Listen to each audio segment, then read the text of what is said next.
You know what? Curiosity can be a bitch sometimes. But can you blame me? I mean, Regeneration was a pretty good game. And Fistful of Boomstick, while not as good as Regeneration, was still a decent game in its own rights. But before Fistful of Boomstick, there was this. Evil Dead Hail to the King. A game that came out in 2000 for the PlayStation and Dreamcast, and in the following year for PC. Published by THQ yet again, and it's made by Heavy Iron Studios. Can you also guess what they made since this game? Some Scooby-Doo game, a couple of SpongeBob Pants games, and a bunch of Pixar movie tie-in games. How promising.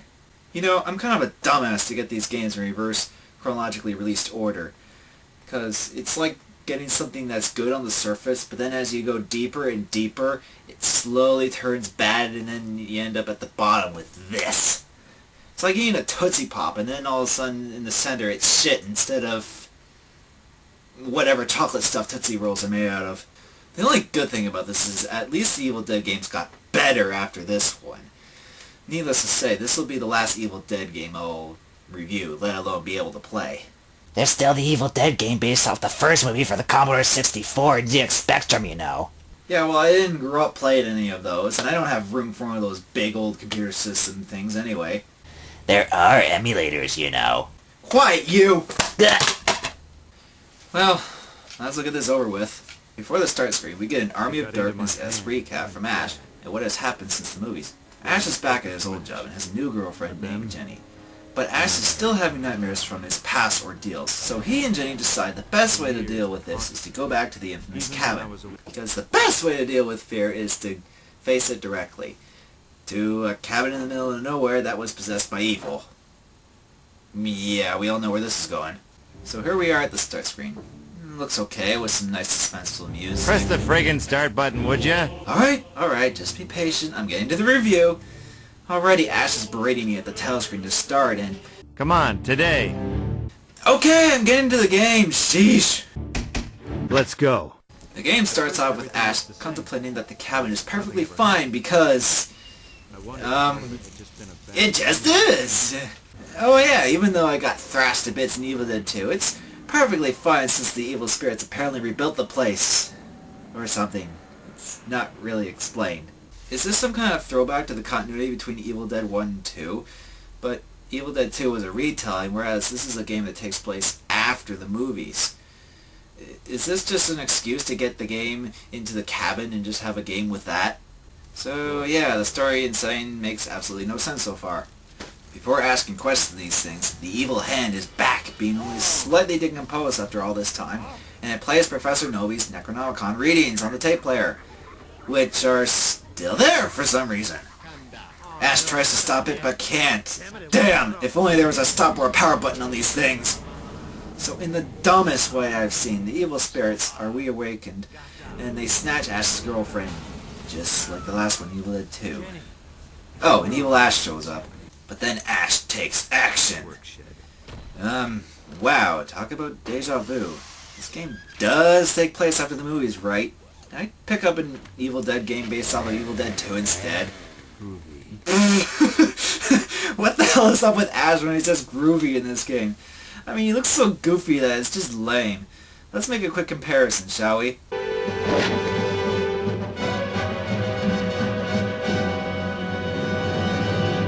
Groovy. Groovy. Okay, there's paying homage to the source material, and then there's just being blatant. If you're going to make an Evil Dead game that's based after the movies, don't just copy and paste everything for Evil Dead 2, and then vaguely imply it was all because of the evil spirits did it, or something. After that convoluted mess of an introduction, we start to play, and already the first obstacle is to simply move. Remember in games like in Resident Evil where you press forward to move ahead and left right to turn on spot in pre-rendered backgrounds with fixed camera angles? Yep, that's what this game does. So instead of an action-adventure type game like the previous Evil Dead games I reviewed, we have a more survival horror game style. Alright, this game type could still work in this setting. I'll give it a shot. Right away, when you wander around the cabin, you'll encounter a skeleton ghost thing. So you'd think you would just be able to walk up to it and kill it, right? Well, good luck with that. As soon as you walk up to the evil spirit, the game falls flat on its face on this exact, precise moment.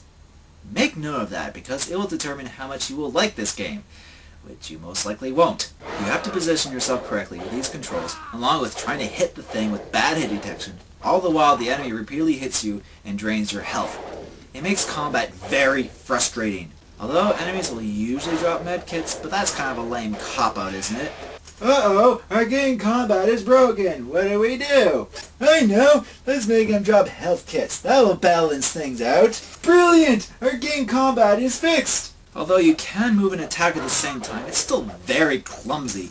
It's like playing Silent Hill 2 with Resident Evil camera angles with a controller that barely works. Since I mentioned health kits, I might as well talk about the inventory screen, which is similar to most other survival horror games. Here you can use medkits and equip weapons. Besides the axe, which is apparently double-sided instead of being a more traditional style axe like in Evil Dead 2, you also have a pistol that Professor Nobi had for some reason. Where the hell is the boomstick? You mean to tell me the chainsaw is here somehow, but not that? Well, it is in the game. We just have to find it somewhere. Joy. You also have some doodad that Ash apparently invented that converts stuff. Well, okay, I guess if you can make a fully functional artificial hand gauntlet in Army of Darkness, I guess Ash can invent anything, apparently. Groovy. Also, every time you select a weapon, Ash will always say his trademark, Groovy. Even if it's on the same icon. I like to spam it, but can you blame me? The main objective of the game is to find the pages of the Necronomicon, which are scattered around for some reason. But at the start, you also get a note from Professor Nobi depicting his reading of the Necronomicon, and that the pages are scattered around, which people around the area may have something to do with it. So wait, it's like Professor Nobi was there, but what about the stuff that happened in Evil Dead 2? Is it because does continuity at all exist in this game? Okay, let's just kill some more things, this time with the chainsaw. Now you think using the chainsaw would be a lot more effective and fun to use, but no! There's a few catches that make the chainsaw almost not worth using. For one, you actually have to start up the chainsaw by pressing the left trigger twice. And by the time you start up the thing, the enemy will smack you a couple times while Ash just stands there looking like a dunce. So you finally attack and it does prove to be more effective. But if you go back to the inventory screen, you'll notice a gauge by the chainsaw has depleted. That's your chainsaw's gas. Yes, the chainsaw uses up gasoline. Great! The only thing that can kill enemies effectively not only has a slow startup, but you can only use it for a short while. That means I can't have it running in preparation, otherwise it wastes gas, and starting up in close proximity usually guarantees a loss of health. Oh yeah, don't make things easy or anything, game. All survival horror games are supposed to be convoluted and hard for all the wrong reasons. I can't get over the chainsaw. I mean, were the developers trying to go for a more realistic approach with the chainsaw, in the sense that it would have a startup and it would use up gas? Although I'm pretty sure chainsaws with a full tank of gas will last more than a minute. Not only that, but if you go into the inventory screen to use gas or a medkit or whatever, the chainsaw will turn off and you have to restart it when you resume the game, which is aggravating if it's in the middle of combat. Okay, so you rummage around the cabin and you get a Necronomicon page and other supplies, which include some particular health items, Pills here! Sandwich! and a tape reel. Now, if you're like me, you instinctively thought that you could use the tape player that was playing in the intro to save your game, much like ink ribbons and typewriters in Resident Evil. But when you try and use the tape player, nothing happens, and you can't use the tape player in the inventory screen like the save tokens in Fistful of Boomstick. So how do you save? Well, it's simple, really. You save at an inventory chest when you have a blank tape. Yeah, I'm not kidding. How is that? That would be like in Resident Evil, where you would use ink ribbons in storage crates to save your game. Why can't they have something where it's like there are tape players scattered around the game to save, to use your tapes? I mean, how is this? Are there tape players in the crates? I mean, this doesn't make any sense! Alright.